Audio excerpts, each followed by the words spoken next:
Good afternoon. My name is Josh Epstein. I'm the marketing specialist for TDA Perks. Perks connects members to professional and life resources, insurance options, money and time-saving programs, CE resources, networking events, and more.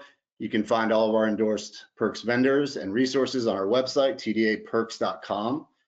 Our webinar topic today is choosing a profitable practice location. Finding the right dental office space has never been more critical to the success of a practice. Together, we'll take a deep dive into the important site selection information, such as demographics and market data, to give you the peace of mind in choosing your practice location. Our presenter is Santi Hathaway. Santi is one of the founders of longtime Perks vendor Xite Realty. He has over 19 years of real estate experience representing clients throughout the United States and Canada.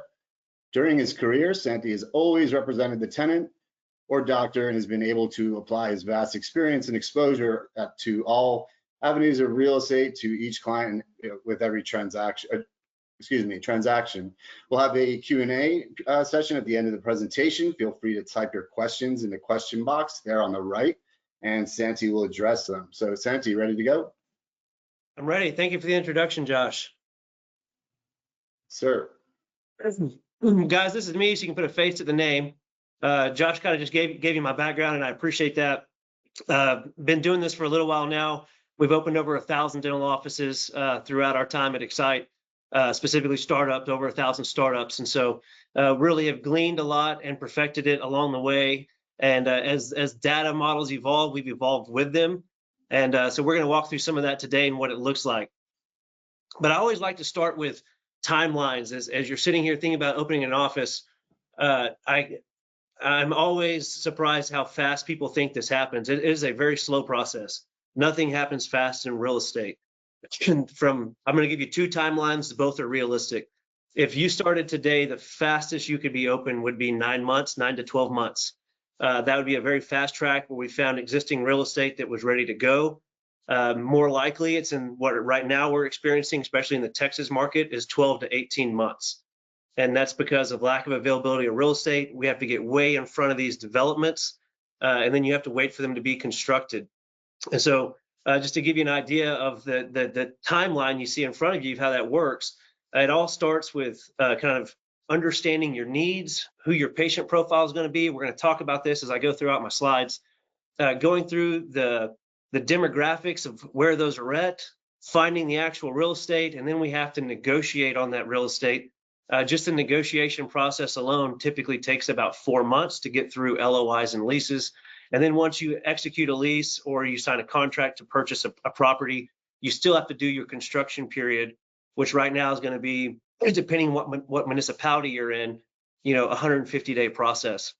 And so when you start to stack those up, it's important that you start to get a timeline in your mind of when you actually want to be open and seeing patients.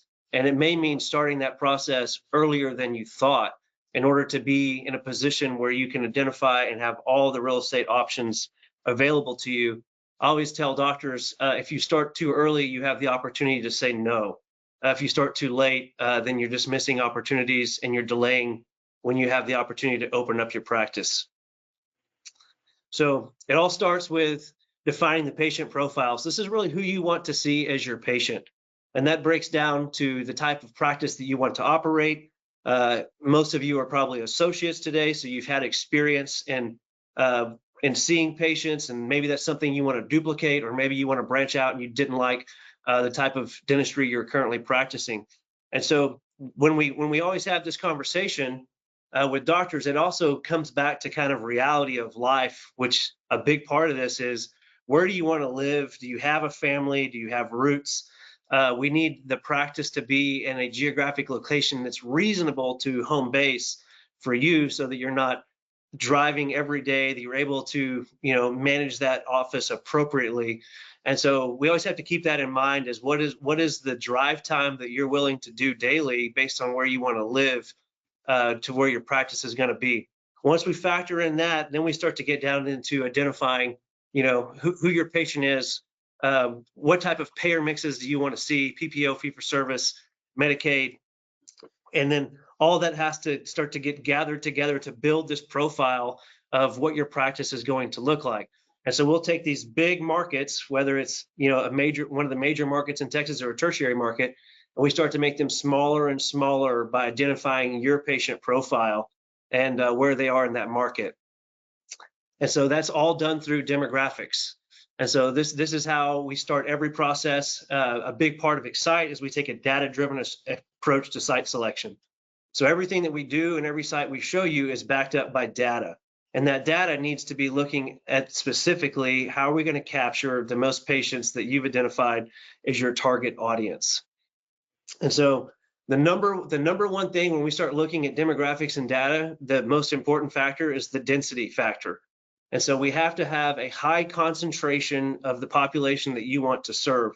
This does a couple things for you. One, it insulates you from future competition. If you have a 15,000 population versus a 150,000 population, obviously there's a significant difference when new providers come into that area.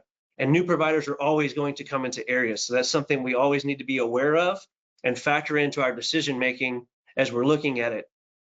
And so we do that by coming up with a catchment radius or a trade area. So how far out are we going to have to pull patients? What's reasonable? In major markets, in most major markets, it's going to be a 3-mile radius. That's kind of the gold standard for where you're going to pull patients. If you get into a market like Austin that has more natural bifurcations or barriers, we usually switch that over to a drive time to accommodate for that. Or if you want to go to a tertiary market that's outside or maybe on the outskirts of a major metro area, then you can typically have a bigger pool. And so you're looking at a 20-minute drive time. Basically, how far do people have to come for daily needs? And that's what we're looking at as far as who we can capture and who our potential patient is for that area. And so this can be some of the trickiest part of the early process, because you also may have a major freeway that's 1.5 miles away from you, and the traffic typically doesn't come east or west of that major freeway. So these are all things that we're factoring in and looking at when we're determining how far is our catchment area, and that's where we're going to really start to look for what our potential catchment of that patient would be. And so in that, we're looking at all the key demographics that are going to drive this decision. You know, rent versus owned homes as an example. If we're in a very high renter area, then that's going to be a more transient population that has more turnover. So we're, you know, multifamily would be a part of that. So all that has to factor into your marketing decisions and how you're looking at your practice. Obviously, age is a big component of that, whether you're pedo, ortho, or GP, or even the type of services that you want to offer or specialize in as a GP. Age can come into that. So we're looking at the age and the total density of the population, and that's how we're really going to start to build the picture of the demographics of where your practice is located. So then we have to factor in competition. So once we've identified that we have enough people there, the density is right for the population, what is the current service level to those patients? So is there a need for another dentist to come into that market? And this is a big one because the commercial real estate follows rooftops. So rooftops always happen first, residential development happens first, and then commercial starts to sprinkle in after the people are already there. And that's really the sweet spot of what you're looking for when you're looking to go into new markets. You don't want to be too early when there's not enough density of residential houses and people there, and you don't want to be too late where you missed the window of all the commercial development. And so a lot of that is timing, and it factors into the competition levels because those change quickly as density starts to get added. And so the way we do that is we look at that on a side-by-side basis for every site that we look at. And so this is just an example. This is an example for an orthodontic practice, but it'd be the same for GP or pedo. We would just switch some of the variables. And so we're always looking from a competition standpoint of what is the ratio of provider to patient, and is there need or is it already saturated? And so one of the things that we will do in advance of ever showing a site is we're going to look at and determine, is there opportunity for growth in this market with a new provider, or is it already saturated? So it's very important that you're taking these into consideration, because a very common thing that I frequently hear is, oh, that area is already too saturated because you saw 4 dental offices on 4 corners. Well, that may be true, but it may be that there's only one street that got developed and there was a lot of residential that happened, and there's still a huge need for another provider there. It just feels saturated because the commercial development hasn't really come online yet. And that's very common. And so when we're looking at these, we're also measuring the indexes of, the PPO, out of pocket, utilization index. This also is going to be along with all the other demographic factors, income levels that we're looking at. And we can break that down by age group if we're looking at specialty practices. But the most important thing here is if you're ranking sites, is you get to see where is there the greatest need, because that's also what we're looking to achieve with site selection, is where do they actually need more services, and how does that marry up with where you want to live, and how does that marry up with the patient density that's there. And so from a site selection standpoint, we have to marry those three variables. And until you get all three together, then it's not the right site for you. And so we're doing all that in the background. This is not something that you have to go out and do on your own. I think the most important thing about having these types of webinars is so that you get this idea of the type of services that are out there, the type of tools that you can be using, and the data that's available for you to make educated decisions when you're looking to make what's is the most important decision when you go to open your practice, which is where is it going to be. So the last part of that is we have to secure dominant real estate. And so this is kind of real estate 101. We have to be in the way and on the way of daily needs traffic. I love being on the arteries between where all the residential communities are and where all the daily need traffic is. So what is that daily commute where they're going to the grocery store, they're going to the schools, where that convenient, accessible location. We don't want to be in a destination location. We want to be the daily needs corridor. So traffic counts are important. Too high of a traffic count often lies to you. So once we start to get over 50,000 cars a day on a road, we're generally getting into commuter traffic. As an example, it's not your patient. It's somebody that's just commuting through that street or side street or major artery to get somewhere else. And so we're looking at the traffic counts. We want to be very visible. We want to be up front. And you want to have that part of your marketing dollars is the signage of your practice. And so we want that to be very, very easy to get into and very easy to see. And so I picked an example here. I've intentionally blurred the street names because I don't want you guys to know who this is. But this is a real shopping center. And you see there's 3 dentists right here in the shopping center. Most of the residential community is on the south side of this screenshot. And so they're traveling north. And so you can see there's 3 providers, all sharing almost one parking lot, and one of them is completely in the back. And so this is not a dominant location. And so it's important when you're going to look at real estate that you understand not only what exists today, but what is going to exist in 3 years. How can I be outpositioned? What does my exclusivity cover? So when you negotiate a lease, you want to negotiate an exclusivity provision that says, I am the only provider that's able to provide the services that I'm offering underneath my permitted use for this area that the landlord owns. And that means they can't bring another provider in to compete against you. And maybe if you are, real family centric, you want that to be GP and pedo or cover multiple for it. And so this is an example where different owners owned each part of this shopping center. So even though this dentist negotiated an exclusive for their building, their exclusivity did not cover the shopping center. And so what that did is it enabled competitors to come in and take hard corners and cut them off from all of the population and all the traffic that's coming up. And so whenever you're doing the site selection, just because there's not a building in front of your building today, you need to be aware who owns that land, what's the future use plan for that land, and is there a situation where this could happen to me, where every entrance to my building could have another provider on the corner.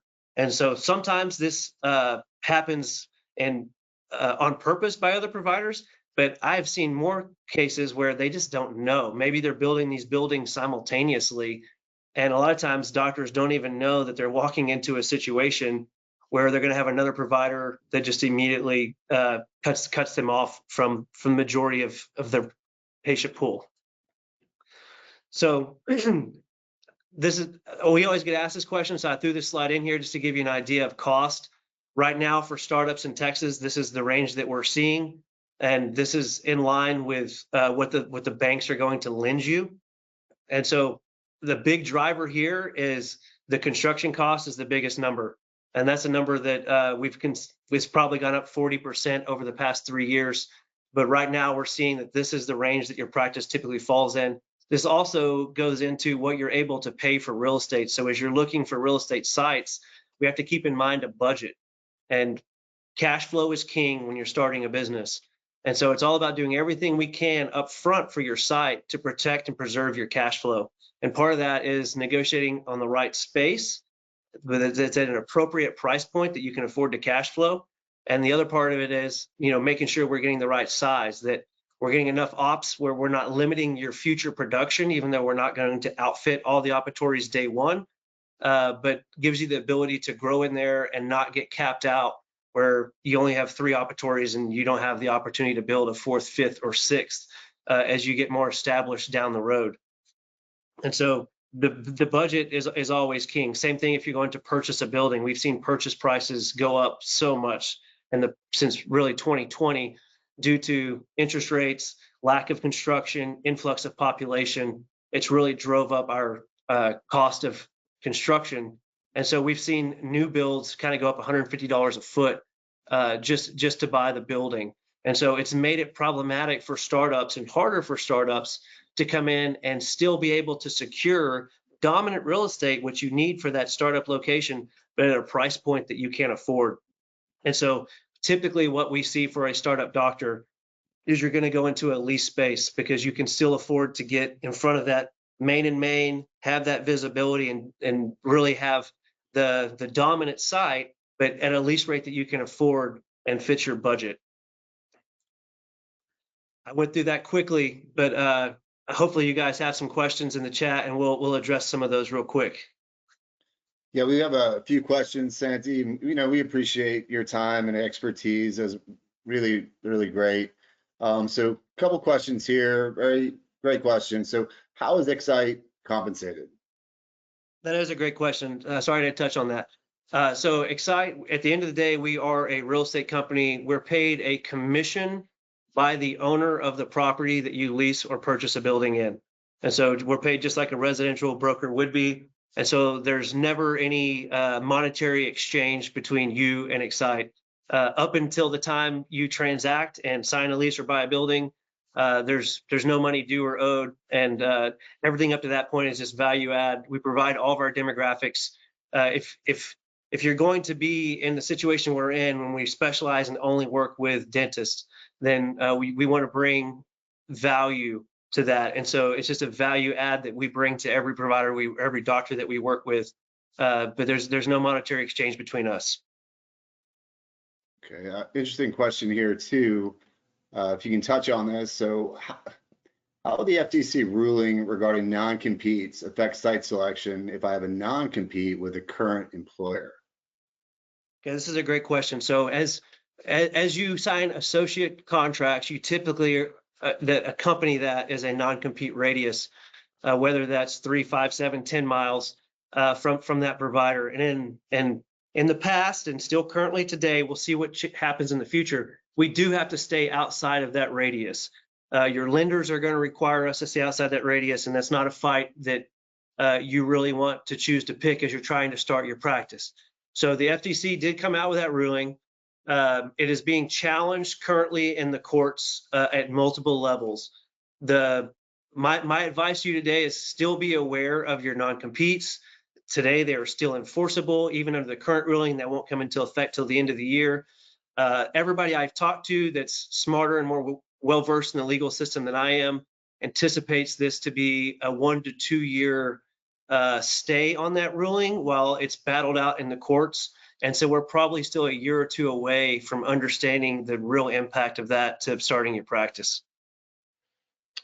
Great. And so what are the next steps if we want more information? I mean, beyond reaching out to you and personally in your email there, is there anything else that folks can take away?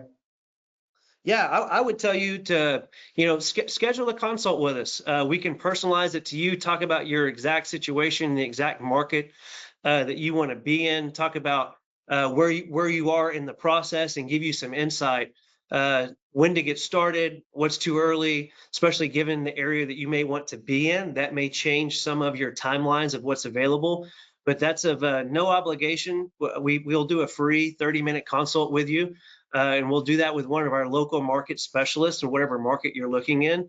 And so I think you can reach out to me on that. Or I think we have a calendar link. You can schedule that, and we'll make sure that somebody sets something up and walk through and talk specifically to your needs.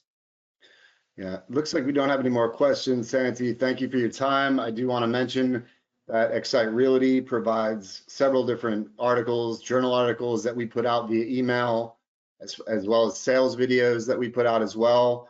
So, they're always out there providing information to TDA members, and we really appreciate it. Again, you can find all our programs at tdaperks.com. My name is Josh Epstein. Thank you, Santi. We appreciate you. Have a great weekend, everyone.